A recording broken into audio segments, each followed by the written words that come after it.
ఈరోజు ఊకొండ గ్రామంలో ఎండిపోయిన పొలాలను రైతు పొలాలకు వెళ్ళి రైతులు అందరం కలిసి ఉమ్మడిగా పరామర్శించడానికి రావడం జరిగింది.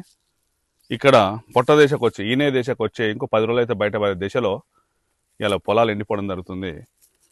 దీన్ని దృష్టిలో పెట్టుకుని గత 2 నెలలకెళ్ళి మునుగోడు నియోజకవర్గ ప్రజలు, మునుగోడు మండలానికి సంబంధించిన వాళ్ళు, చిట్యాల మండలానికి సంబంధించిన తాళ్ళెంల యాంబాయి ఈ అందరు రైతులు కూడా ఉమ్మడికి కూడా ఈ ప్రాంత సమస్యలు ఉన్నాయి కాబట్టి 2 నెలలకెళ్ళి ధర్నా చేస్తున్నాం. దీన్ని దృష్టిలో పెట్టుకొని స్థానిక శాసనసభ్యులు రాజగోపాల్ రెడ్డి గారు శాసనసభలో ఈ సమస్యని అసెంబ్లీలో చర్చించడం జరిగింది. మా ప్రాంత సమస్యలు ఉన్నాయి, దాన్ని ఖచ్చితంగా తీర్చాలని అసెంబ్లీలో చర్చించారు. దీనికి రైతులందరి తరఫున మేము ప్రత్యేకంగా ఎమ్మెల్యే గారికి హృదయపూర్వక ధన్యవాదాలు తెలియజేస్తున్నాం.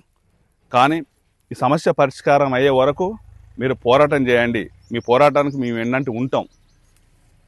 అందుకోసం ఈ ప్రాంత రైతులు కూడా ఎదురు చూస్తున్నారు, ఇప్పటికైనా మా సమస్య పరిష్కారం అవుతుందా కాదా.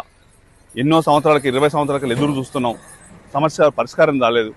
ఈరోజు రైతులు అనుకునేదంటే ఇలా మంచినీళ్ళు లేకుండా లేదు, కనీసం మూసి నీళ్ళు వస్తేనన్నా మేము బతాం అనే దశకు చేరుకున్నారు. అంటే ఉదయ సముద్రం నీళ్ళు వచ్చి, కృష్ణానది నీళ్ళు వచ్చి ఈ ప్రాంతం పారి పొలాలు సస్యశ్యామలం అయితే మాకు కరువు పోద్దనే ఉద్దేశంతో ఉన్న రైతులకు కనీసం ఈరోజు మూసి నీళ్ళు అంత చాలనే దిశకాడికి రైతులు అంత ఆగమ గోచరంలో ఉన్నారనే విషయాన్ని మీరందరూ గమనించారు, గమనించాలి.